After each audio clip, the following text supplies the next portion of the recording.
Well, for more on this story, I'm joined now by Lisa Birnbach. She's a writer and the host of the podcast 5 Things with Lisa Birnbach. Lisa, can I just be absolutely clear? This is things like paying to have a college sports coach recommend your child go to the university even though they have no interest in sport, and things like paying the university to treat your child as if they have special needs, to give them more time to take the college entrance exam. It's that sort of thing that's been going on, right?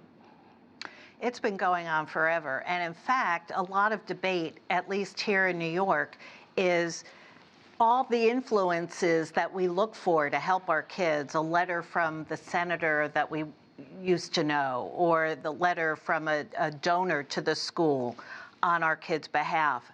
How different is that? The fact is, there are all kinds of ways the system of college admissions in America, especially the elite schools, there's so many ways that it's played, and a lot of them are they're not illegal, but they're a little unethical perhaps, and the system as an unethical way to favor the rich and the well-connected has been the way it's been forever. Well, I wonder, so how much is this just the American way then? You have money, use it to the advantage of your children.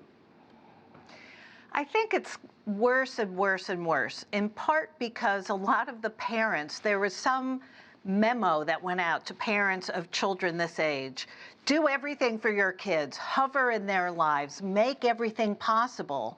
I'm not sure why they do that, but the fact is, breaking a law, having a stranger take the college admissions test for your child, that's unheard of.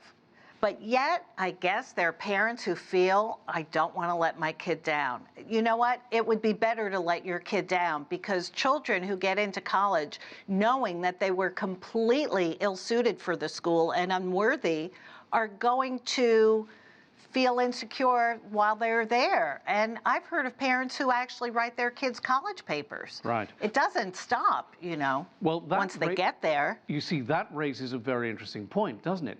How much do you think the kids knew about what has been going on behind the scenes? And therefore, what should happen to the children who are right now in these top schools, these top universities in the United States? Should they be kicked out, do you think? I don't know that. It seems very cruel to pick on the kid. If the kid did not know,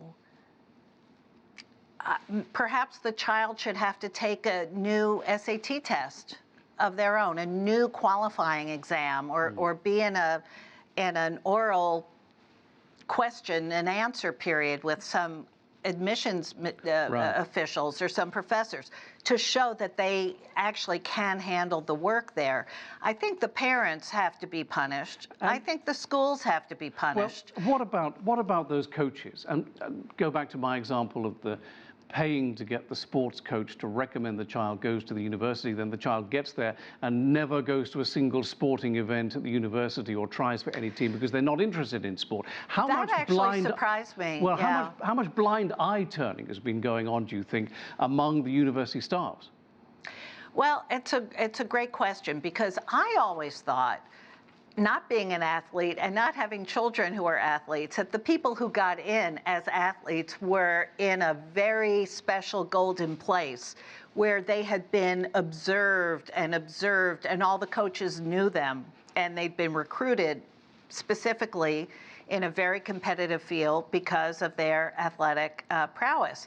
So I didn't even know that happened. I thought that these colleges, let's say especially USC, valued their sports program so highly that they would never, ever trample on it or let anything terrible happen to it.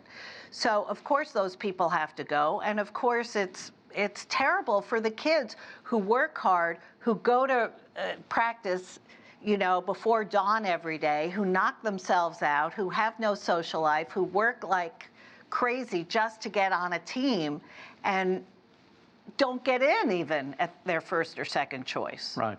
Well, Lisa, it is certainly an incredible talking point in this country. I think many people can't quite believe the industrial scale with which this has been going on over many years. But for now, we'll say thank you to you. Thank you very much. Thank you. Thank My you. pleasure. That's Lisa Birnbach. She is the author, takes part in the podcast 5 Things.